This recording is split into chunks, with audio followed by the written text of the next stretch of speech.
Écoute, si tu veux te lancer en trading dès maintenant, mais que tu sais pas par où commencer parce que par exemple tu es un débutant, eh ben sache que cette vidéo elle est faite pour toi. Il faut absolument que tu la regardes jusqu'à la fin parce que dans cette vidéo je vais t'expliquer en détail comment tu vas pouvoir te lancer en trading concrètement. Je vais t'expliquer tous les concepts de base ultra clairement, de façon détaillée et de façon simple. Donc ça va être une vidéo assez unique sur YouTube parce qu'il n'y a personne qui explique le trading d'une façon simple. Donc on va aller voir tout ça sur mon ordinateur juste après.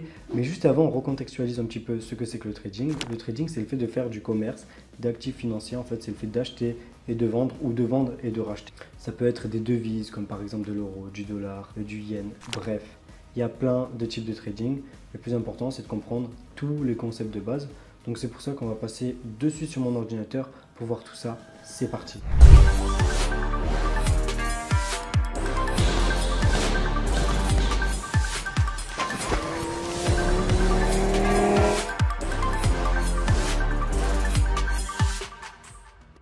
Bon, je te l'ai dit, dans cette vidéo, on va faire zéro blabla. C'est-à-dire que je vais t'expliquer plein de notions super importantes par rapport au trading avec des exemples concrets et je vais essayer de faire les choses d'une façon la plus pédagogue possible. Là, on va d'abord voir comment avoir un bon courtier, les plateformes à utiliser, etc. Et ensuite, on voit le reste. Bon, la première chose à savoir, c'est quand tu es un petit bonhomme voilà, comme ça et que tu as envie de trader, donc de passer des ordres sur les marchés financiers, je dois passer par un intermédiaire qui va être le courtier. Et c'est chez lui que tu vas déposer des sous.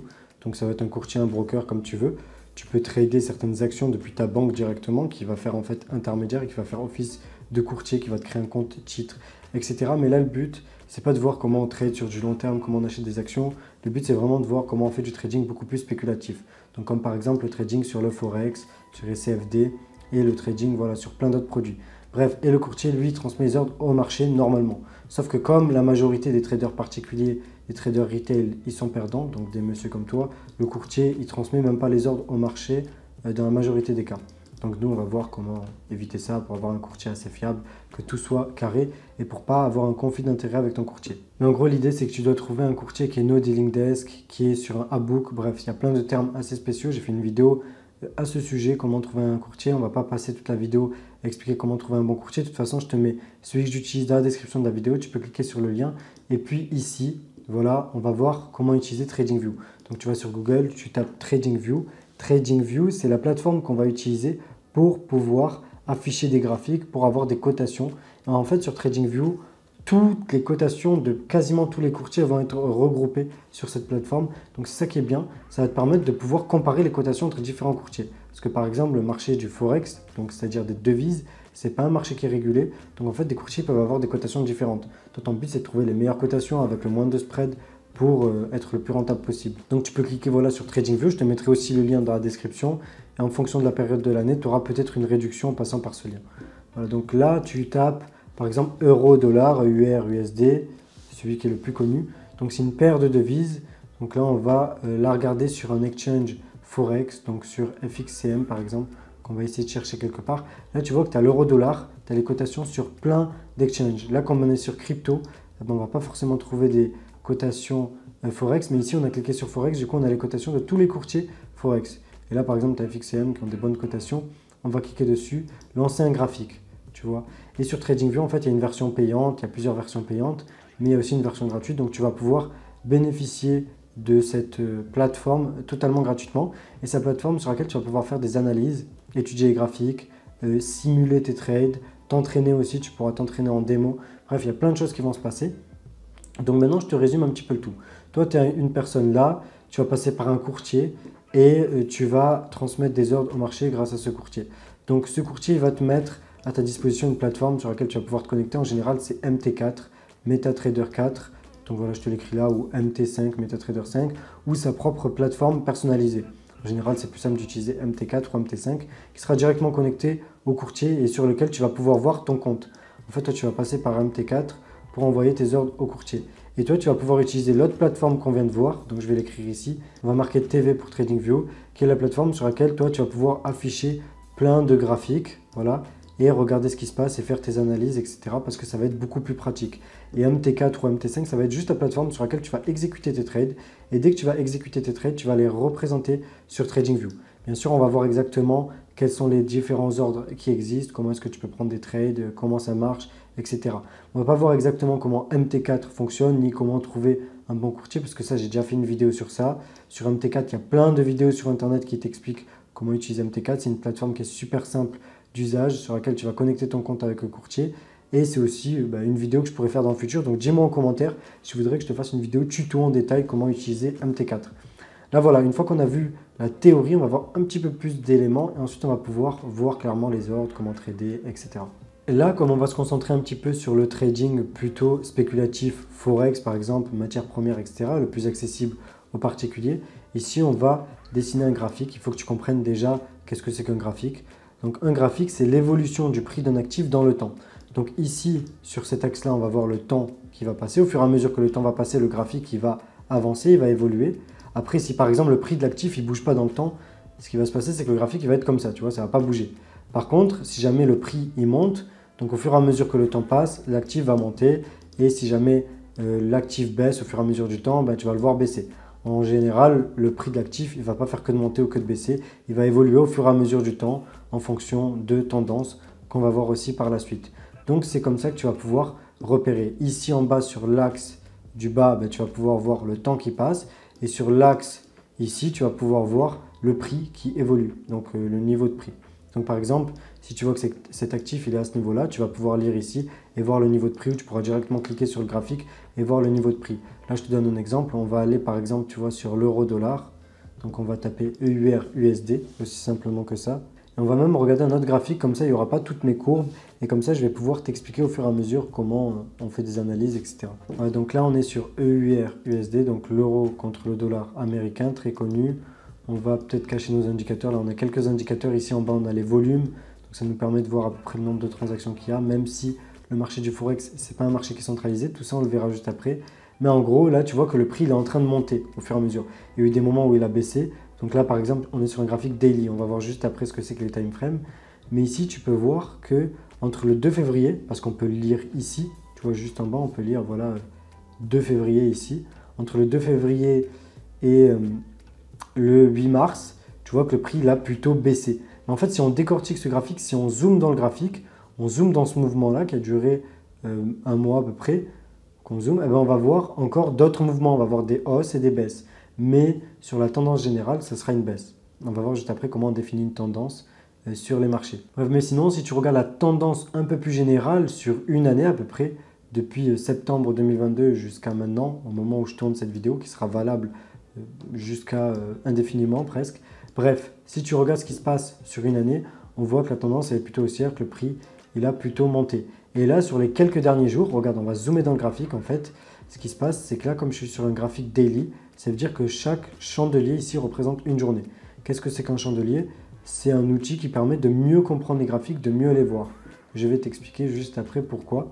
Mais en gros, si je passe sur un graphique 4 heures, chaque chandelier va représenter 4 heures. Du coup, ça veut dire que je zoome dans le graphique. Le graphique, il va se diviser. Et donc, on va pouvoir voir ce qui se passe un peu plus en détail. Si je vais sur du 1 heure, on va pouvoir zoomer dans un mouvement. Tu vois ce mouvement-là qu'on voit, cette belle hausse du prix. Regarde, on va l'identifier avec un rectangle et on va revenir sur notre time frame, c'est-à-dire notre unité de temps de base qui était le journalier, le daily. On revient sur daily. En fait, c'est juste ce petit mouvement-là, tu vois, sur du daily. En fait, on peut zoomer dedans en passant sur des time frames inférieurs. Pourquoi est-ce qu'on utilise ces chandeliers japonais? Parce qu'ils nous permettent de voir plus d'informations. Tu vois, là, on sait que sur une journée entière, quand il est rouge, ça veut dire qu'il y a eu une baisse. On peut voir que le prix d'ouverture, il est au début du corps du chandelier, de la bougie, et le prix de fermeture, il est en bas du corps. Après, ça nous permet de voir quand il y a des mèches.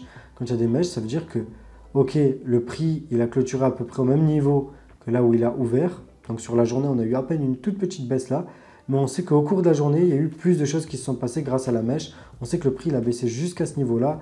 Il est monté jusqu'à ce niveau-là. On va voir un autre exemple. Ici, tu vois, on a un chandelier qui est à peine haussier. Donc, il y a un tout petit corps haussier, mais il y a une grande mèche. Ça veut dire qu'au cours de cette journée qui s'est passée, de ces 4 heures, parce que là, du coup, on est sur un graphique 4 heures. Donc, chaque chandelier est calibré sur du 4 heures. Ça veut dire qu'au cours des 4 heures là qui se sont écoulées, donc le mercredi 7 juin à 7 heures, ce qui s'est passé, c'est qu'on a d'abord eu une baisse. Bon, le prix il a baissé au cours de la journée. Il était à peu près à ce niveau-là. Et au final, il est remonté. Il a rattrapé toute sa baisse. Et à la fin des 4 heures, on a même eu une petite hausse. Je ne sais pas si tu as bien compris. mais ça nous permet de représenter plus de données. Parce que si on met un graphique en ligne simple, donc le prix va juste relier des points. On ne va pas savoir ce qui se passe entre ces points. Je te la fais simple, regarde. On va sur l'application de dessin, au moins tu vas comprendre ça. Si on prend un graphique qui est en ligne, on va dire qu'on a le prix un jour qui est à ce niveau-là, à minuit. Un jour à minuit, il est à ce niveau-là. Un jour à minuit, le prix il est à ce niveau-là. Et en fait, ça va juste relier des points, le graphique en ligne. Alors que le graphique en chandelier, il va nous permettre de voir au cours de la journée aussi ce qui s'est passé. Parce que là, tu sais que le prix, en évoluant de ce point à ce point, peut-être qu'il a fait plein de choses au cours de cette journée. Peut-être qu'il a baissé, qu'il est monté. Mais ça, tu ne vas pas le voir. Il faudra zoomer dans le graphique, zoomer. Alors que là, avec les chandeliers, on n'a pas forcément besoin de zoomer parce qu'on voit tout directement. On voit les mèches. Et en fait, c'est comme si on avait un graphique en 3D. Donc, c'est assez important quand même de comprendre ça. Mais le plus important à comprendre, c'est juste qu'on va utiliser les chandeliers parce qu'ils nous donnent plus d'informations. On peut voir des mèches. Et c'est beaucoup plus intéressant et tu t'y habitueras de toute façon au fur et à mesure du temps. Donc là, tu vois, on peut encore passer sur un time frame inférieur. On peut passer sur du 1 heure. On peut zoomer dans ce graphique, dans ce mouvement de prix. On peut zoomer encore, on peut passer, tu vois, sur du 15 minutes. Et là, en fait, ça paraît être un énorme mouvement alors que c'était un tout petit mouvement sur un time frame supérieur. Ça nous permet vraiment de décortiquer les graphiques. Et ça, on va en avoir besoin surtout dans toute la partie d'analyse. Donc, il faut savoir aussi qu'en trading forex, on va calculer les mouvements de prix en pips. Ça veut dire plusieurs unités après la virgule. Parce que par exemple, si jamais tu veux mesurer l'évolution du prix d'une baguette de pain, tu vas mesurer cette évolution en centimes. Parce que le prix de la baguette de pain, il va évoluer peut-être au fur et à mesure du temps, il va avoir tendance à monter de quelques centimes. Mais sauf que là, comme on est sur du trading forex, c'est que les prix ils évoluent très peu. En général, ils évoluent de quelques dixièmes de %. Donc en fait, on va chercher beaucoup plus d'unités après la virgule. On va chercher 4 unités après la virgule. Donc 0,000 quelque chose. Et ici, on a le pips. Tu vois là, par exemple, on a un pips ou 2 pips. Bref, on va mesurer les mouvements de prix, plusieurs unités, donc 4 unités après la virgule. Ça va nous permettre de mesurer, on va dire, les mouvements qu'on arrive à capturer. Donc maintenant que tu sais qu'on peut mesurer les mouvements de prix en pips, eh ben on va s'amuser à mesurer des mouvements de prix. Là, on est sur TradingView. Tu vois, on va prendre la règle ici. Et ici, on va mesurer le mouvement de prix. Tu vois, cette hausse de prix. On a une hausse de 0,87% qui représente 96 pips. Voilà. Donc, c'est 4 unités après la virgule. Parce que si tu fais 1,12269 moins 1,11306, eh ben, ce qui va se passer, c'est que tu vas avoir ça qui va sortir 96,3 et c'est le nombre de pips. Ensuite, il y a un autre élément maintenant qui est important, maintenant que tu sais ce que c'est que les pips, c'est qu'on a un spread. C'est-à-dire que quand tu vas chercher à acheter, donc les cotations que ton courtier va te fournir, il va te fournir à chaque fois un prix d'achat et un prix de vente. À chaque moment donné, tu auras un prix d'achat et un prix de vente qui va évoluer. Et c'est l'évolution de ce prix d'achat et de prix de vente qui va faire l'évolution du cours, l'évolution du prix. Ils vont être censés normalement avoir des bons prix d'achat qui vont ressembler au prix du marché. Donc c'est pour ça qu'il faut comparer un petit peu les courtiers. C'est pour ça que quand tu as un bon courtier, tu n'as pas de souci à ce niveau-là. En fait, il y a tout le temps une différence, il y a tout le temps un écart entre le prix de vente et le prix d'achat. Parce que sinon, ça serait trop simple. Ça veut dire que au moment où tu achètes, en fait, si tu achètes à un moment donné, un instant T, donc tu achètes par exemple ici à 1,12267, eh ben, dès que tu veux vendre, si tu veux vendre exactement au même moment, tu vas vendre moins cher. Donc je vais essayer de te représenter ça. Le cours, si tu zoomes vraiment dans le graphique, il va évoluer comme ça. Il y a deux cours. Il y a tout le temps un prix d'achat et un prix de vente qui vont évoluer de façon collée. Et l'écart entre ce prix d'achat et ce prix de vente, c'est ça qui va s'appeler le spread. Et ce spread, il peut évoluer. Donc il va y avoir des moments où le spread il va se réduire et donc il y aura un tout petit écart. Donc ça vaudra le coup de trader dans ces moments-là. Je vais t'expliquer pourquoi. Et puis il y aura des moments où cet écart, il peut, tu vois, augmenter. Et donc là, tu vas avoir un grand écart. Et cet écart-là, on peut le mesurer en pips, tu vois, dans notre unité de mesure. Donc là, par exemple, sur l'euro-dollar, il est marqué ici, le spread. Il y a marqué 1,4, 1,5, enfin, ça fait que d'évoluer.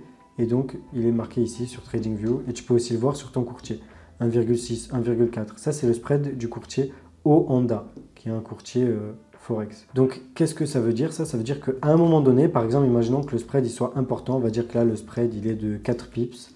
Donc là, il est un petit peu important. Si jamais tu achètes, dès que tu rentres dans ton trade, ici, si jamais tu veux vendre, donc là on va marquer A pour achat, on va la faire simple, ou on peut mettre un B parce qu'en général on dit buy, donc on va mettre un B pour l'achat.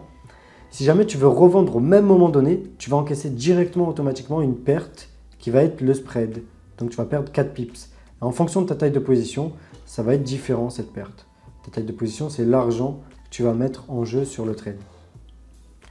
Ces tailles de position, en général, elles se calculent en lots. Donc je vais te la faire simple. Un lot, c'est 100 000 unités en général, sur le Forex en tout cas, de la devise de base.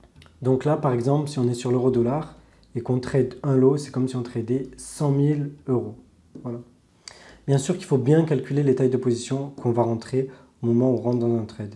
Il faut faire tout le temps attention au spread. Donc ça veut dire que si jamais tu trades sur des grosses unités de temps, si tu trades par exemple sur du daily, sur du 4 heures, ton but ça va être de chercher des grands mouvements de marché. Donc en fait ce spread, il ne va pas beaucoup t'impacter parce qu'il va être tout petit par rapport à tes trades. Pareil pour les commissions. Tu ne vas pas prendre beaucoup de levier. Il y a un effet de levier, c'est-à-dire que tu vas pouvoir prendre des trades qui vont être plus importants que ton compte. Ça, c'est automatique. Il n'y a pas un bouton où tu appuies dessus pour l'activer chez ton courtier. À partir du moment où tu as un compte chez ton courtier, tu peux bénéficier d'un levier. Après, ça dépend du courtier. Ce qui va te laisser prendre, c'est marqué. Tu peux le contacter et lui demander. Donc, au plus tu trades sur des grands mouvements de marché, au moins tu auras besoin de levier. Et donc, au moins le spread va t'impacter. Et au moins, tu vas être impacté par les commissions du courtier. Parce que le courtier, au plus tu prends des grandes tailles de position, au plus il va prendre de commissions. Parce que j'ai oublié de le préciser, mais en plus de perdre le spread dès que tu rentres dans un trade, tu perds aussi des commissions que tu dois payer à ton courtier pour chaque ordre que tu prends si tu as choisi un bon compte chez un bon courtier. En général, si tu prends un courtier un petit peu bizarre, il va dire 0 commission, mais ça veut dire qu'il va te prendre un énorme spread ou ça veut dire qu'il va y avoir des choses qui vont être un petit peu louches, donc fais très attention. Donc maintenant qu'on a vu ça, on va voir les ordres achat et vente, donc comment on parie à la hausse et comment on parie à la baisse. Parce que le prix peut évoluer, il peut monter, mais il peut aussi baisser. Et donc on peut parier sur les baisses de marché et donc gagner quand le prix baisse, mais on peut aussi parier quand le prix va monter et gagner de l'argent sur les hausses du marché. Je pense que la hausse, c'est ce qui te semble le plus intuitif, le plus logique. C'est parce que tu vas acheter et ensuite tu vas revendre plus cher. Donc tu vas encaisser une plus-value qui est la différence que le prix aura parcouru. Si tu regardes sur ton échelle, la différence entre le prix d'achat et le prix de vente, si elle est positive, ça veut dire que tu gagnes de l'argent. En revanche, si jamais quand tu achètes le prix baisse, tu vas perdre de l'argent, tu seras dans une perte latente. Et dès que tu revends, c'est là que tu fermes ta position. En gros, si jamais tu revends, tu vas perdre de l'argent. En fait, on peut aussi faire le mouvement inverse en trading, c'est qu'on peut parier à la baisse, on peut vendre quelque chose qu'on n'a pas. Donc on le vend sans même l'avoir acheté, c'est ça qui est bizarre. Et ensuite, pour couper cette position, pour la fermer, tu es obligé de racheter ta position. Donc c'est l'inverse. Au lieu d'acheter et de vendre, tu vends et ensuite tu rachètes. C'est vrai que c'est louche. On va faire l'exemple avec un lingot d'or. Pour le cas de l'achat et de la revente. On va dire que ce lingot d'or, tu l'achètes, je ne sais pas moi, 10 000 euros, on va faire un exemple tout bête. Et puis le prix monte et tu le revends 15 000 euros. Tu auras encaissé un bénéfice de 5 000 euros. Ok? Donc parce que tu l'as acheté, tu l'as revendu et tu as encaissé le bénéfice. Imaginons là, tu veux parier à la baisse dessus, tu vas l'emprunter. Donc il n'est pas à toi. Tu as emprunté le lingot d'or à quelqu'un, tu lui as pris son lingot d'or, tu le vends. Tu le vends à 15 000 par exemple, on va dire que le prix est à 15 000, alors qu'il n'est pas à toi. Donc tu as encaissé 15 000 dans ton compte, mais tu dois toujours un lingot d'or. Le prix ensuite il baisse, tu rachètes ce lingot d'or à 10 000, d'accord, et tu le rends à la personne. Donc en fait tu vas lui rendre son lingot d'or, tu auras perdu 10 000 sur ton compte, mais tu avais 15 000, donc il te reste 5 000, tu as gagné 5 000, et tu rends le lingot d'or à la personne. Bref, en gros on peut parier à la hausse et à la baisse.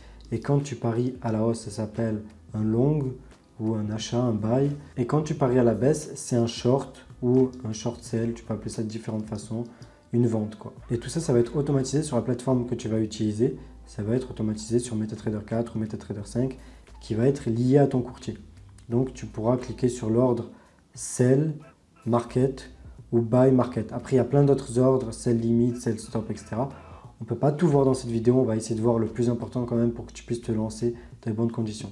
Et le buy market et sell market, ça veut juste dire que c'est instantané. Au moment où tu cliques sur la position, tu rentres directement dans le marché. Et à partir du moment où tu cliques sur fermer ta position, c'est là que tu vas encaisser ton gain latent ou ta perte latente parce que le prix ne cesse d'évoluer. Donc tu vas être en gain ou en perte latente, ça sera en cours. Maintenant, on va voir ça un petit peu sur un graphique. Maintenant, on va dire que là, le prix il était en train d'évoluer. Donc on va faire un petit replay. On va revenir ici. Le prix évoluait, on avait une belle correction qui se dessinait ici. On va dire qu'on va faire un trade à l'achat. Donc ça, on va le faire sur MetaTrader 4. Mais ensuite, on peut le représenter ici sur TradingView. Donc là, on clique ici. Voilà, et on clique sur position longue. Et puis, on va identifier le trade à l'achat qu'on veut faire. Là, on a le stop loss en bas et l'objectif, le take profit. Et en fait, grâce à ça, on va pouvoir voir à quel moment on sort du marché en perte, à quel moment on sort du marché en profit. C'est des ordres qu'on peut définir à l'avance. On peut aussi trader sans ordre, sans objectif, sans take profit et sans stop loss. Dans ce cas-là, on peut juste mettre une ligne au niveau sur lequel on s'est positionné. On regarde sur MetaTrader 4, c'est quoi exactement notre prix d'entrée. On voit si c'est un achat par exemple. Si c'est un achat, on peut le mettre en vert par exemple. Et si c'est une vente, on peut le mettre en rouge. On va dire que c'est ce niveau-là. On va régler dans configuration. Et ici, on va mettre notre niveau de prix exact. On va dire sur MetaTrader 4, on se rend compte qu'en fait, on est rentré à 10, 150. Donc, on va le rentrer. Et là, la barre, elle va s'ajuster ici. Mais en général, l'idée pour pas trop s'exposer, pour faire attention, c'est de faire des bonnes analyses. Mais en plus de faire des bonnes analyses qu'on va voir juste après, c'est de mettre un ordre stop loss et un ordre take profit. Ça veut dire qu'à chaque fois que tu rentres dans un trade, par exemple, tu rentres à l'achat, donc là, le prix évolue. Tu rentres à l'achat ici parce que tu penses que le prix va monter. Donc, on va mettre B pour buy. Au moment où tu rentres dans ton trade, tu dis, OK, si le prix repasse en dessous de ce plus bas, je sors. Donc, ça va être un stop loss. Ça veut dire stopper la perte, en gros. Et si le prix touche ce point-là, à partir du moment où le prix touche, tu seras sorti du marché. Donc, si le prix continue à baisser, tu ne vas pas te ruiner au moins. Et tu peux te fixer un objectif que tu auras fixé grâce à une analyse qui va être un take profit. Donc, ça veut dire en gros prendre les profits. Donc, on va marquer TP et SL. Donc, si le prix évolue et touche ton stop loss, tu seras sorti, tu encaisses ta perte. Si le prix évolue et touche ton objectif, tu seras sorti et tu encaisses ton profit. Comme ça, si le prix se retourne juste après, bah, tu seras content parce que tu seras sorti avec des beaux profits. En gros, c'est ça l'idée. Mais c'est un peu plus poussé que ça. Il faut quand même faire des bonnes analyses, bien identifier les choses et mettre ces ordres. Ça va permettre de protéger tes trades et de ne pas t'égarer, de ne pas faire n'importe quoi. Parce que si jamais tu ne fais pas ça, bah, tu risques de ruiner ton compte très rapidement parce que tu risques de rentrer dans de la grande spéculation. En fait, tu vas rentrer dans des émotions parce que la psychologie, c'est super important. Si tu ne fais pas ça, ça veut dire que tu n'as pas de stratégie derrière. Ça veut dire que tu as mal calculé tes positions. Tout ce qu'on va voir après, ça veut dire que tu ne l'auras pas fait. Donc, ça va être super compliqué. Pareil pour un trade short. Donc, imaginons que tu rentres là, tu penses que le prix va baisser. Donc, tu fais un trade sell ou short comme tu préfères. Tu peux mettre un stop loss. Donc, ici, tu mets SL. Le stop loss, il va être au-dessus. Parce qu'en gros, si jamais le prix monte trop, eh ben, tu vas trop perdre. Et là, tu sors avec ton stop loss. Tu peux mettre ton objectif beaucoup plus bas. Donc ici, on va marquer TP. Donc si le prix monte et touche ton stop loss, tu seras sorti en perte. Si le prix baisse et qu'il touche ton objectif, tu seras sorti en profit. Et donc ça, en fait, on va pouvoir le représenter assez facilement sur TradingView. C'est ça l'idée. Donc là, on va sur TradingView. Maintenant, on enlève notre barre parce qu'on a compris qu'il faut utiliser un ordre stop loss et un ordre take profit, c'est mieux. Donc là, on va dire qu'on rentre dans une position longue. On met un objectif plus haut parce qu'on voit qu'on est dans une belle tendance haussière. Comment on repère une tendance haussière alors? Une tendance haussière, c'est des sommets de plus en plus haut et des creux de plus en plus haut. Donc là, tu vois qu'il y a des creux. Ça, c'est des creux, là, les points bas. Et tu vois qu'au fur et à mesure, ils sont de plus en plus hauts. Et tu vois que les sommets, ici on a un sommet, ici on a un sommet, un autre, etc. Ils sont de plus en plus hauts. On va essayer de le dessiner ici. Ça, c'est la théorie de Dow. La théorie de Dow, c'est une théorie qui dit que une tendance haussière, c'est des sommets de plus en plus haut et des creux de plus en plus haut. Donc ça se dessine un petit peu comme ça. Je te la fais simple. Parce qu'en général, le prix ne monte pas tout droit latéralement. Il monte avec des petites corrections. À chaque fois, il y a des petites corrections qui correspondent aux prises de profit des intervenants ou à des positions inverses, en tout cas des intervenants, qui arrivent un petit peu à retourner le marché. Mais au fur et à mesure, le marché garde sa tendance générale parce qu'elle est plus forte. Une tendance baissière, bah, c'est des creux de plus en plus bas et des sommets de plus en plus bas. Voilà à quoi ressemble une tendance baissière. Donc l'idée, quand on a une tendance baissière et une tendance haussière, c'est d'essayer de choper, par exemple dans la tendance haussière, c'est de choper les impulsions haussières, tu vois, parce que c'est ça les grands mouvements. On ne va pas essayer de chercher à trader des corrections baissières dans un mouvement haussier parce qu'on n'a pas beaucoup à gagner contrairement à ce qu'on a à perdre. Donc clairement là par exemple on a une correction qui se dessine, le but c'est d'essayer de choper la prochaine impulsion qui va se dessiner haussière parce que c'est là qu'il y a vraiment de l'argent à faire. Maintenant on revient un petit peu sur notre graphique, là on voit que le prix fait des sommets de plus en plus haut, des creux de plus en plus haut, donc on se dit qu'on est dans une tendance haussière, donc c'est un peu plus logique d'acheter et de parier à la hausse. Là, on voit que si on trace les deux anciens plus bas, ici, le prix il arrive à peu près sur la même dynamique. C'est ce qu'on va appeler une trendline support dans une tendance haussière. Et cette trendline, on peut la dupliquer en faisant un copier-coller. On peut voir que les sommets sont arrivés au même niveau. Ça nous permet potentiellement de définir un objectif. On va voir un petit peu toute la partie analyse juste après. Mais là, par exemple, on met stop loss un peu plus bas parce qu'on se dit, voilà, si le prix il dépasse cette trendline, il repasse en dessous, j'ai envie de sortir du prix en perte. Voilà. J'ai envie de sortir du marché en perte. Ou on va dire même, on met notre stop loss en dessous de l'ancien plus bas. Parce que d'après la théorie de Dow, si le prix passe en dessous de ce plus bas, ça veut dire qu'on passe dans une tendance baissière. En gros, ça veut dire qu'on annule en tout cas la tendance haussière parce qu'il n'y aura plus cette histoire de creux de plus en plus haut si on fait un creux plus bas que l'ancien creux, si on casse l'ancien creux. Donc on va dire on met stop ici, on met l'objectif ici et on rentre dans un trade. Donc ça c'est notre trade long qu'on va pouvoir représenter sur MetaTrader 4. Sur MetaTrader 4 on va prendre le trade, on va rentrer le niveau de stop loss, on va rentrer le niveau de prix d'objectif et ensuite ici, dans configuration, on va ajuster notre prix d'entrée par rapport au prix qu'on aura eu sur MetaTrader 4. Donc là voilà, on voit ce qui s'est passé et le prix il a évolué. Donc là en fait on a gagné notre trade parce que ça a touché l'objectif. Voilà, c'est l'image d'un trade.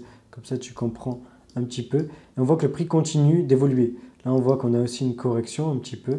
On a un petit mouvement haussier. On a le prix qui sort de ce mouvement haussier. On va dire par exemple qu'on fait un autre trade. Dès que le prix sort de ce mouvement, on rentre ici par exemple. On a un stop loss qui est en dessous de l'ancien plus bas, l'ancien petit creux. On a un objectif, on va dire, à la louche qui est ici. Et puis voilà, on fait encore un trade gagnant. Bref, l'idée, c'est pas de faire des trades gagnants. Là, c'est juste d'essayer de comprendre la dynamique des trades à l'achat, des longs.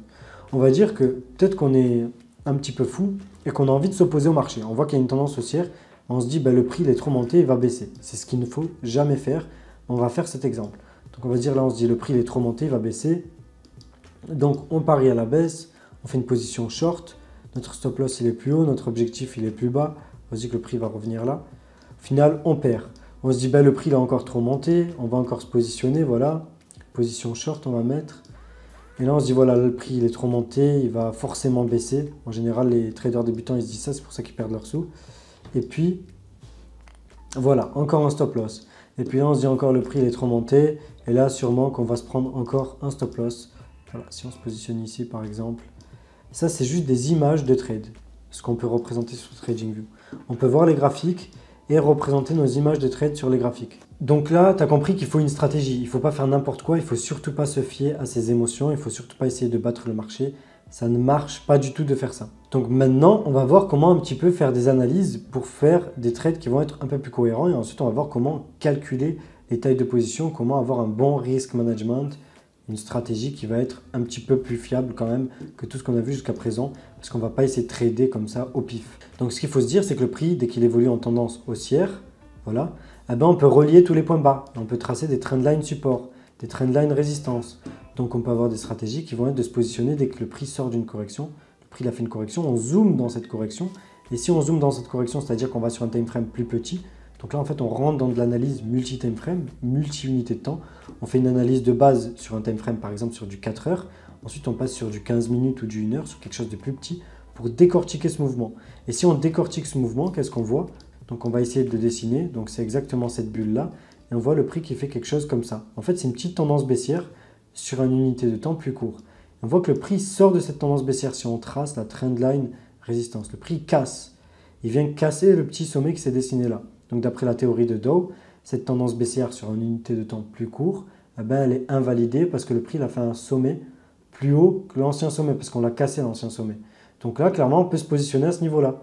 Et on peut chercher l'objectif qui va être la trendline résistance ici. On va voir un exemple tout simple. On peut faire la même chose, tu vois, pour une tendance baissière. Quand le prix baisse, en général, il va évoluer, on va pouvoir tracer des trendlines.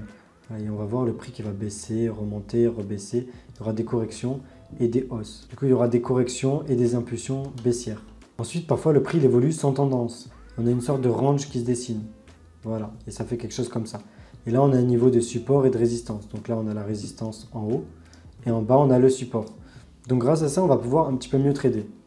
Mais ce qu'il faut se dire, c'est que cette tendance neutre, ce range, autrement appelé, ben en fait, ça peut être juste une correction sur une unité de temps différente. Donc si on va sur une plus grosse unité de temps, en fait, peut-être qu'on se rend compte que tout ça, là, ce gros mouvement, c'est juste quelque chose comme ça. C'est juste une sorte de flag pattern, ça s'appelle comme ça. Là, par exemple, on a le prix qui a fait une grosse impulsion haussière. Il fait quelque chose comme ça. Et ensuite, il recommence à monter. Tu vois, donc ça, c'est une figure de correction. Et ça permet, dans la tendance haussière, ben, de faire une sorte de pause. Mais si on zoome dans ce mouvement-là, ça sera un range. Tu vois, tout est une question de perspective. Il faut tout le temps avoir une perspective de tous les horizons de temps pour bien comprendre ce qui se passe et pour ne pas se faire surprendre par le marché, pour être beaucoup plus serein. Donc maintenant, on va voir des exemples concrets. On va passer sur quelque chose de très connu. On va voir comment on peut tracer des niveaux de support et des niveaux de résistance. Donc là, par exemple, on est encore une fois sur l'euro-dollar, donc le plus connu. On voit que le prix là, il semble être dans une tendance baissière, dans un mouvement baissier. Donc on a une trendline résistance qu'on peut identifier. Et on voit que le prix, à un moment donné, casse cette trendline résistance. Donc d'après la théorie de Dow, ce mouvement baissier, il est invalidé. Maintenant, on passe dans un mouvement plutôt haussier, parce qu'on fait un sommet qui est plus haut que l'ancien sommet. Donc on va bien identifier cette sorte de mini tendance là. Et on va essayer de voir sur d'autres time frames à quoi est-ce que ça correspond. Là, on va sur du 1 heure déjà. Voilà. Sur du 1 heure, on voit qu'en fait, c'est un mouvement qui est un peu plus grand. C'est une plus grande correction. Tu le vois ici. Donc déjà, tu vois, on a une vision des choses un peu plus claire. On voit que le prix fait une belle correction. On voit quand même qu'on est sur une tendance plutôt haussière sur du plus long terme. Là, sur du 4 heures, on voit qu'on est sur une tendance haussière de plus long terme. Si on va sur du daily, encore plus. Voilà, là, tout devient beaucoup plus clair. Et là, qu'est-ce qu'on voit sur du daily? On voit que le prix il évolue entre une zone basse et une zone haute, mais on est sur une tendance plutôt haussière. Donc on va identifier cette zone-là aussi. Et on voit en gros que le dollar perd de la valeur. Parce que si l'euro-dollar monte, si EUR-USD monte, ça veut dire qu'avec 1 euro, on achète plus de dollars. Ça veut dire que le dollar perd de la valeur. Donc ça, c'est aussi assez important à comprendre. Et on va voir tous ces mouvements baissiers, là par exemple, qui sont dessinés. Tu vois que la tendance baissière, ici, elle s'est dessinée à travers des impulsions baissières et des corrections qui sont haussières. On peut tracer, tu vois, la parallèle ici, et on a notre niveau de support et de résistance. Donc la stratégie, ça peut être à chaque fois que le prix arrive. Donc la stratégie, ça peut être à chaque fois que le prix arrive sur la trendline résistance, tu vois, à partir de ce moment-là, de chercher des impulsions baissières et de les trader. Maintenant, on va se concentrer plutôt sur le mouvement de court terme là, qui s'est passé. On va zoomer un petit peu dans le graphique, on va repasser sur du 4 heures. Donc là, on va se dire que notre stratégie, c'est d'attendre la cassure de cette correction, parce que là, on voit qu'on a une impulsion haussière, tu vois ici. Là, on a une correction qui se dessine, du coup baissière. Et dès que le prix casse cette correction, on a des chances de repartir dans une impulsion haussière. Donc dès qu'on a cette nouvelle impulsion haussière, bon, au final qui s'est dessinée, on se dit dès qu'on a cette nouvelle impulsion haussière qui va se dessiner, là, dès que le prix sort de ce rectangle ou ce triangle, eh ben, on va chercher des opportunités haussières de plus court terme. Dès que le prix casse ici, on commence à se positionner. Donc on va chercher à décortiquer le graphique sur du 1 heure. Là, sur du 1 heure, on voit que le prix il casse les anciens sommets ici. Ici, on avait des sommets qui s'étaient dessinés, on va les identifier. Ça va correspondre à un niveau de support-résistance, tu vois. Ici, on a notre niveau de sommet qui s'était dessiné. Donc, on va aussi l'identifier. Voilà. Et ici, on en a un dernier. Après, tout ça, c'est des outils que tu vas pouvoir utiliser facilement sur TradingView. Je pourrais t'expliquer à travers des nouvelles vidéos. Donc là, l'idée, dès que le prix commence à casser ce niveau, qu'on casse tout ça, là, on peut identifier ces petits sommets sur une unité de temps plus court. Zoomer dans le graphique, tu vas passer sur du 15 minutes par exemple. Et là, dès que le prix casse et qu'il vient retester par exemple, ici et là, on peut commencer à chercher une impulsion haussière jusqu'au prochain niveau d'objectif. Position longue, on peut se positionner là par exemple et chercher ce niveau de résistance. Et notre stop loss, on peut le mettre à ce niveau-là. Donc là, on a défini notre stop loss. Donc voilà, on va dire qu'on veut rentrer exactement à ce niveau de prix-là. On a un compte, on va dire, de 10 000 euros et on se dit, quelle taille de position est-ce que je vais mettre? Donc, pour savoir la taille de position qu'on va mettre, on va calculer, c'est là qu'on va rentrer dans tout ce qui va être risk management. Il faut qu'on ait une stratégie, on sait à chaque fois sur chaque trade combien on va risquer. Le mieux, c'est de risquer très petit, comme ça, on ne va pas se faire avoir par une mauvaise série de pertes, par exemple. Donc, ce qu'on va faire, c'est qu'on va mettre, par exemple, 1 ou 2% aller maximum de notre capital sur le trade. Donc, on va mettre 1 à 2% maximum de notre capital sur le trade. Donc, c'est là qu'on rentre dans ce qui est risk management. Donc, on va marquer 2%. Donc 2% de 10 000 euros, ça correspond à 200 euros. Donc on va risquer 200 euros sur notre trade. Et comme on sait qu'on veut risquer 200 euros sur notre trade, comment est-ce qu'on peut calculer la taille de position parfaite à mettre pour que si le prix touche notre stop loss, on perde pile poil 200 euros. C'est là que va intervenir notre calculateur de taille de position. On va prendre un calculateur de taille de position. Je vais te mettre aussi le lien dans la description de la vidéo comme celui-ci. Là, on va mettre la monnaie qu'on veut trader, donc EUR, USD, parce que là, on est sur l'euro-dollar. On met euro-dollar, on dit qu'on a un compte de 10 000 euros, on dit qu'on veut risquer 2%. Notre compte, on va dire qu'il est en euros, donc currency, account currency, ça veut dire la monnaie du compte, on va marquer euro. Le risque qu'on veut mettre, c'est 2%. Le stop loss en pips, on va aller voir c'est combien notre stop loss en pips. On clique ici, configuration. Et on voit que notre stop loss, il est à 31 pips 5. Donc on va calculer, on va mettre 32 pips pour compter un petit peu de marge. Ou même on peut mettre 33 pips pour être sûr d'intégrer les commissions et d'avoir une taille de position qui va être un petit peu inférieure.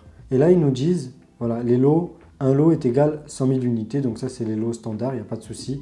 Donc ils nous disent qu'on doit mettre une position de 0,68 lots. Ça veut dire clairement, en gros, qu'on va prendre une taille de position d'à peu près 67 904 euros pour que si jamais le prix se retourne et qu'il touche notre stop loss, on perde que 200 euros. Donc c'est aussi simple que ça, on utilise le Position Size Calculator, tu vois qui est ici, et on sait exactement la taille de position parfaite. Et là on voit ce qui se passe, tu vois le prix évolue, on va mettre en x3, comme ça va être plus rapide. Et on voit que le prix atteint notre objectif, là par exemple, et puis là le prix semble recommencer à dessiner une correction. Ah ben c'est top parce que notre stratégie c'est de chercher à trader les cassures de correction. Donc on va se dire dès que le prix sort de cette correction là qui est en train de se dessiner, ah ben on va se repositionner, on va rechercher une opportunité haussière. On voit que le prix il a du mal, il a toujours du mal, voilà. Donc dès que le prix va sortir, bien sûr, on va se repositionner. Et là, le prix est sorti, donc on va dire qu'on se positionne à peu près à ce niveau-là. Là. Dès que le prix avait cassé, le stop loss on le met en dessous de l'ancien plus bas. Et l'objectif, à notre prochain niveau d'objectif qu'on a, notre prochain niveau de résistance, tu vois ici. Donc ce qu'on fait, c'est que là on a un nouveau trade, on calcule la taille de position exactement qu'on doit mettre, parce que là on a 25 pips à peu près de différence entre notre point d'entrée et notre stop loss. Donc ici on va rentrer 26 pips pour avoir la marge. Donc 26, voilà, on doit mettre 0,86 lots. On est sorti du premier trade. Donc on a calculé, on doit mettre 0,86 lots et on est sorti du premier trade. Donc on est sorti du premier trade avec 2,14 fois notre risque de profit. Ça c'était notre risk to reward ratio. Ça veut dire le potentiel de gain qu'on a sur notre trade par rapport à notre potentiel de perte. Comme on a risqué 200 euros à peu près parce qu'on a un capital de 10 000 et qu'on veut risquer 2%, eh ben on a gagné le double. Parce qu'en fait, on a pris un mouvement sur le marché qui était 2 fois plus important que le mouvement qu'on voulait risquer. Donc c'est ça notre risk to reward ratio. C'est une notion assez importante. On va le marquer ici. R de point R. Donc ça c'est risque et ça c'est récompense.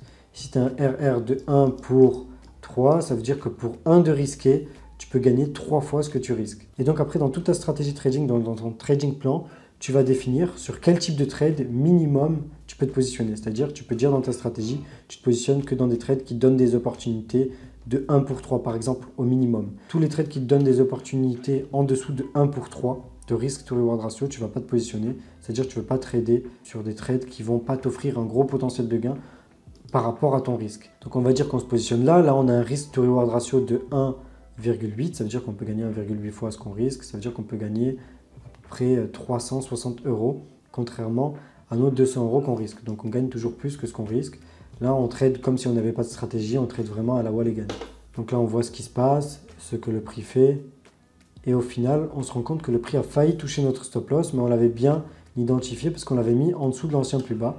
Là, le prix ne cesse d'évoluer et se dirige tout doucement vers notre objectif. Il a du mal, voilà le prix.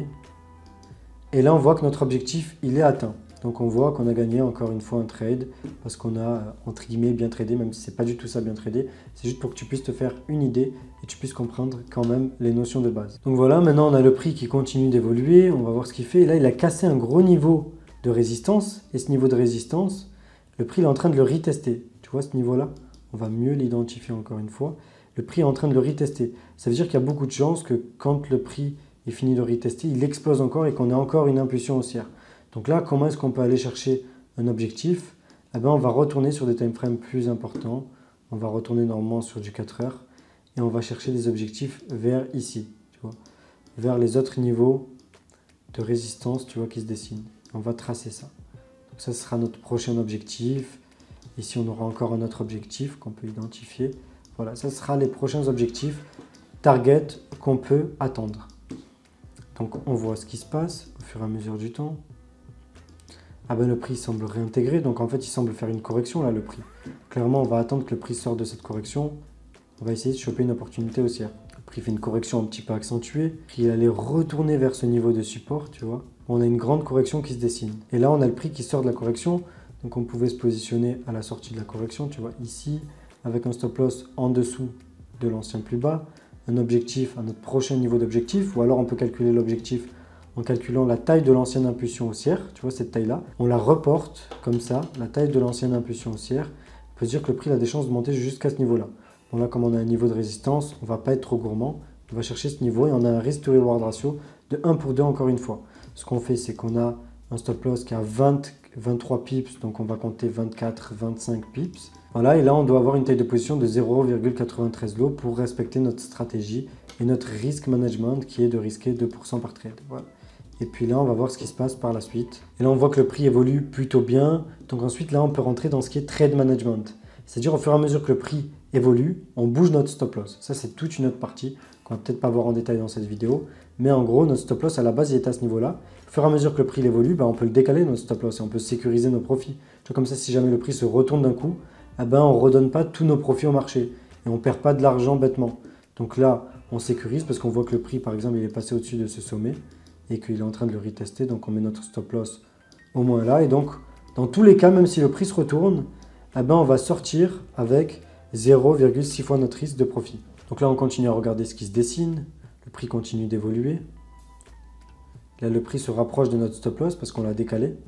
Voilà, il fait une nouvelle correction, en fait, le prix. Et là, on a une grosse impulsion haussière. Et comme par hasard, on avait bien positionné notre stop loss. Tu vois? Et là, en fait, dès que le prix sort de cette correction, on peut encore s'amuser à chercher une impulsion haussière. Et là, le prix va vers notre nouvelle target, notre nouvel objectif. Le prix casse tous les objectifs. Bref, après tout ça, il y a plein d'autres stratégies pour trader tout ça de différentes manières. Mais c'est juste histoire que tu comprennes quand même les notions de base pour pouvoir trader. Ensuite, il y a quelque chose qui est important à connaître. Tu peux aller sur Internet et tu peux taper calendrier économique. Quand tu tapes calendrier économique, tu vas pouvoir tomber par exemple sur celui-là de Investing et tu vas pouvoir voir toutes les annonces d'économie qui vont sortir. Donc il y a plein de data en fait macroéconomiques qui sortent un petit peu tous les jours. Ça c'est le calendrier, tu peux voir. Et donc tu peux voir par exemple si une monnaie elle va être impactée très prochainement par une data importante. Donc tu vas dans les filtres ici, tu mets que les datas importantes par exemple, appliquer. Et là tu peux voir toutes les datas qui sortent. Là, par exemple, on a l'inscription hebdomadaire au chômage qui est sortie aujourd'hui. On avait prix à la production. Bref, hier, on avait l'IPC qui était sorti. Donc, CPI data, ça, c'est, on va dire, pour pouvoir calculer l'inflation. Bref, il y a beaucoup de choses qu'on peut voir en approfondi, mais qu'on ne peut pas voir forcément dans cette vidéo, sinon ça va être trop long. En gros, ça te permet aussi de savoir, de faire attention. Tu te dis à 14h30, ok, je vais faire attention si j'ai un trade sur l'euro-dollar, parce que le dollar, il risque d'être impacté par cette data. Et là, comme par hasard, tu regardes et tu vois qu'à 14h30, boum, on a une grosse impulsion parce que ici, on a la data qui est sortie. Voilà, il faut vraiment faire attention à ça. Il ne faut pas rester non plus concentré que sur le graphique. Il faut aussi voir ce qui se passe ailleurs. Ensuite, une fois que tu as toutes les notions de base, donc tu as compris comment analyser en général, tu sais que le prix évolue en tendance, qu'il ne faut pas forcément s'opposer en tendance, il faut plutôt surfer sur les tendances. Une fois que tu sais ça, tu sais que tu peux décortiquer les graphiques. Donc ce mouvement-là, par exemple, tu peux le décortiquer en un autre mouvement qui va ressembler à ça si tu zoomes dans le graphique. Si tu zoomes dans le graphique, cette grosse impulsion haussière, ça va être aussi plein de mouvements haussiers, de petites corrections et de mouvements haussiers. Et donc grâce à ça, tu vas pouvoir trader sur des time frames inférieurs, optimiser tes trades, etc. Et surtout faire attention et ne pas avancer dans ton graphique avec des œillères. Une fois que tu as tout ça, une fois que tu as défini ton risque, ton pourcentage de risque, tu sais utiliser ton calculateur de taille de position comme on l'a vu, que tu as ton risk to reward ratio minimum par trade. Donc tu te dis que tu rentres dans un trade qu'à partir d'un certain risk to reward ratio. Une fois que tu as tous ces éléments-là, il va aussi falloir suivre tes trades et avoir un tracking, c'est-à-dire un track record. Track record, c'est quoi? C'est un graphique en fait qui va représenter l'évolution de ton capital. Tu vas voir au fur et à mesure de tous les trades que tu vas prendre, de tout ce que tu vas faire, tu vas voir comment ton capital évolue. Comme ça, tu vas pouvoir optimiser tes trades au fur et à mesure. Ça, c'est super important. Ensuite, tu vas faire un journal de trading. Ton journal de trading, c'est un journal dans lequel tu vas renseigner tous les trades dans lesquels tu rentres. Tu vas expliquer les raisons pour lesquelles tu es rentré dans le trade. Et ensuite, tu vas expliquer les raisons au moment où tu es sorti du trade, pourquoi tu es sorti, comment tu as géré le trade. Tu vas faire un résumé. Et chaque semaine, tu vas relire ce journal de trading et tu vas apprendre de tes erreurs, tu vas apprendre de tes réussites. Et c'est comme ça que tu vas pouvoir t'améliorer et atteindre tes objectifs. Ça, c'est super important. Donc, c'est d'avoir un track record et un journal de trading et d'évoluer au fur et à mesure de ton trading avec un track record et un journal de trading. Aussi, ce qui est super important, c'est de tout le temps se lancer en démo pour apprendre en démo, pour faire ses premières erreurs en démo et pour acquérir de l'expérience en démo. Par exemple, si un chirurgien il va faire des opérations, avant de faire des opérations, il va d'abord opérer des cadavres. Il va d'abord s'entraîner. Il ne va pas rentrer directement et opérer des patients comme ça, des gens vivants. Voilà, c'est comme ça. Il faut passer par une phase d'apprentissage. Le compte démo, c'est quoi? C'est un faux compte de trading sur lequel tu peux t'entraîner. Là, sur TradingView, par exemple, tu peux voir que tu peux utiliser un compte de démo. Voilà, ici, avec un capital, je crois qu'on peut avoir un capital ou des tailles de position. Bref, il y a plein de manières de l'utiliser. Sur MetaTrader 4 aussi, tu as compte de démo. Et ça te permet de te donner un faux capital et de t'entraîner à trader sur les marchés réels juste avec de l'argent fictif. Ensuite, il faut que tu fasses attention. Il ne faut pas que tu commences à trader sur des unités de temps trop courts. Parce que si tu vas sur du 1 minute, si tu vas sur du 5 minutes, regarde, on va passer sur du 1 minute, tu vas trop te faire emporter parce que tu vas voir le prix qui fait que des impulsions, des corrections, des impulsions. Tu vas commencer à devenir fou. C'est trop dangereux pour ta psychologie, de 1, parce que la psychologie humaine, elle n'est pas adaptée au trading. Mais surtout, le pire, c'est que tu vas prendre des tout petits trades. Et donc, comme tu vas chercher des petits mouvements de marché et tu vas avoir des stop-loss qui vont être assez serrés, tu vas avoir des grosses tailles de position. Donc, tu vas payer beaucoup plus de commissions. Tu vas être beaucoup plus impacté par le spread et ta psychologie, elle ne va pas tenir le coup. Donc, en fait, ça va être quasiment mission impossible pour réussir à trader sur des courtes unités de temps parce que tu auras tous les éléments extérieurs qui vont être contre toi pour que tu rates, pour pas que tu gagnes d'argent, quoi. Donc c'est pour ça que moi je préconise de jamais trader en dessous du 15 minutes et que je préfère faire des trades de swing, c'est-à-dire des trades qui vont durer plusieurs jours, plusieurs semaines parfois, qui vont durer longtemps, parce que c'est des trades qui vont être beaucoup plus profitables. Une autre chose où il faut que tu fasses super attention, si tu prends deux trades en même temps sur deux monnaies différentes, par exemple un trade sur euro-dollar, et tu prends un autre trade sur une autre paire qui va être en dollars, donc par exemple NZD-USD, c'est-à-dire New Zealand dollar contre US dollar. Et en fait, ces deux monnaies-là, elles peuvent être fortement corrélées. Donc pour voir ça, il va falloir aller sur un calculateur de corrélation. Il faut prendre en compte les corrélations. Parce qu'en fait, tu as l'impression de faire deux trades différents, mais ça peut être la même chose, en fait, le même trade. Parce que si le taux de corrélation il est important, c'est comme si en fait tu fais deux fois le même trade et en fait tu vas doublement exploser ton capital. Tu vas prendre deux fois plus de risques. Et en faisant ça, en faisant trop de fois ça, tu peux te ruiner. Donc c'est aussi très dangereux. Maintenant, avant de finir cette vidéo, il faut vraiment que tu comprennes qu'il y a des très gros dangers par rapport au trading. C'est pas aussi simple que tout ce que je t'ai expliqué dans cette vidéo. Là, je t'ai fait les choses simples pour que tu puisses quand même avoir les bases, pour que tu puisses commencer un petit peu à te lancer en démo, à apprendre, pour te faire comprendre un peu, on va dire. Là, maintenant, je veux te mettre en garde contre les grands dangers qu'il y a par rapport au trading. Déjà, la psychologie humaine de base, elle n'est pas adaptée au trading. Notre psychologie humaine, elle est adaptée à vouloir avoir raison, à se faire tester, à avoir des cadres en fait, à être encadré. Là, en trading, on n'est pas encadré, on peut faire ce qu'on veut, on est dans un univers dans lequel il y a une infinité de possibilités. Et donc, notre cerveau, il n'est pas fait pour ça, encore une fois. Notre psychologie, elle va nous amener à perdre tout notre argent si on la suit.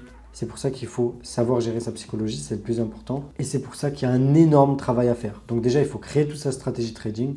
Donc c'est pour ça que j'ai une formation 100% gratuite, tu vas pouvoir la retrouver en lien dans la description de la vidéo.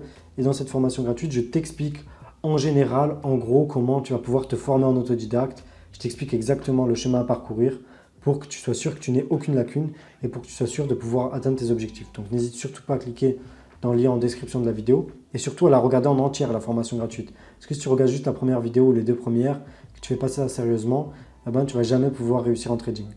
Bref, je crois en toi, je pense que tu peux le faire, donc check le lien qui est dans la description de la vidéo et puis tu vas pouvoir aller loin en trading. Mais regarde, la première chose, c'est que la psychologie, elle n'est pas bonne pour le trading, donc tu vas être amené à faire n'importe quoi. La deuxième chose, c'est qu'il y a beaucoup d'arnaques, donc faire attention à tous les gens qui vont te vendre des méthodes miracles, faciles, qui vont te permettre de gagner de l'argent rapidement, etc. Comme par exemple, j'ai entendu parler de ICT, Smart Money Concept, des trucs comme ça, qui te poussent à trader sur des tout petites unités de temps, des unités de temps sur lesquelles tu n'as quasiment aucune chance de réussir, surtout sur le Forex, parce que tu vas avoir des spreads et des commissions qui vont être énormes, qui vont représenter 30% de ton risque au moment où tu vas rentrer dans un trade. Ça veut dire à chaque fois que tu cliques sur le bouton, tu vas perdre 30%. Voilà, bon, aussi simple que ça. Ça n'a absolument aucun sens de suivre ce genre de méthode, mais plus que ça, il y a plein d'arnaques. Il va y avoir plein de gens qui vont essayer de te vendre des signaux trading, te les vendre ou te les faire gratuitement, parce qu'en fait, ils vont toucher des commissions de l'autre côté avec le courtier. Bref, c'est tout un bordel, mais c'est très dangereux. Les signaux trading, donc fais attention, si quelqu'un te donne des signaux trading comme ça, c'est en général qu'il y a quelque chose, enfin il y a anguille sous roche. Ensuite, il y a des gens qui vont essayer de te vendre des robots de trading. Et ces robots trading, soi-disant, ils vont faire des performances de fou, par exemple du 30% par mois, tout le temps en automatique. Donc bien sûr que ces robots trading, c'est du n'importe quoi, c'est des trucs qui vont te faire perdre tout ton argent, donc ne tombe pas là-dessus non plus. C'est très dangereux. N'achète pas ces robots, clairement. Ensuite, il y a des gens qui vont essayer de te vendre des formations complètement bidons, des méthodes miracles pour devenir riche rapidement. Tombe pas forcément là-dedans. Donc il y a un milliard de choses qui sont un peu farfelues, donc fais juste attention à toi. Rappelle-toi que si tout est trop beau pour être vrai, c'est qu'il y a anguille sous roche. Rappelle-toi que le trading, c'est pas si facile d'accès, c'est pas si facile que ce que tout le monde veut te laisser penser. Si quelqu'un te fait croire que le trading c'est facile, c'est juste un mytho, c'est juste qu'il a envie de te vendre quelque chose. La réalité du trading, elle est tout autre. C'est que c'est très compliqué. En général, tous ceux qui sont arrivés à des résultats en trading sont passés par une longue époque, une longue phase de perte d'argent. Ils sont ruinés à maintes et maintes reprises, ils ont fait des dépressions, comme ça a été le cas pour moi-même. Et donc, ce que je fais à l'heure actuelle, c'est que je te fais ce genre de vidéo pour pouvoir t'éviter de passer par toutes les étapes compliquées par lesquelles je suis passé. Donc, si tu suis ma formation gratuite, tu suis le genre de vidéo que je poste sur YouTube, toutes les chances, elles sont de ton côté, tu vois, pour que tu puisses réussir. Si tu fais ça sérieusement, bien sûr. Bref, on repasse en face de la caméra pour la fin de la vidéo. Allez, c'est parti. Si tu veux approfondir le sujet, si tu as envie de te lancer en trading dans les meilleures conditions, de te former en autodidacte, surtout clique dans la description, tu vas pouvoir retrouver ma formation 100% gratuite qui va te permettre justement d'apprendre toutes les notions de base du trading et de complémenter ton approche, ton apprentissage en autodidacte. Tu vas voir même un énorme bonus tout à la fin, donc je t'invite vraiment à la regarder au complet, cette formation gratuite. Ça te coûte rien et ça peut que t'aider, ça va t'éviter de perdre beaucoup d'argent surtout et de perdre beaucoup de temps. Surtout mets-moi un like juste en dessous de la vidéo si tu as kiffé la vidéo. Tu vas pouvoir retrouver plein d'autres liens utiles dans la description, donc comme par exemple le lien pour accéder à ma formation privée. Bon, maintenant c'est sur candidature, donc il faut déposer une candidature et peut-être que tu seras sélectionné. Ensuite, tu vas pouvoir retrouver le lien pour accéder à mon compte TikTok, à mon compte Instagram, dans lequel je poste autour du trading, mais il y a aussi mon lien pour ma chaîne Telegram. Donc bref, tu vas tout retrouver dans la description de la vidéo. Surtout, n'oublie pas de t'abonner juste en bas et d'activer la cloche de notification pour ne pas rater les prochaines vidéos. Sur ce, c'était Idriss et on se retrouve dans une prochaine vidéo. Ciao.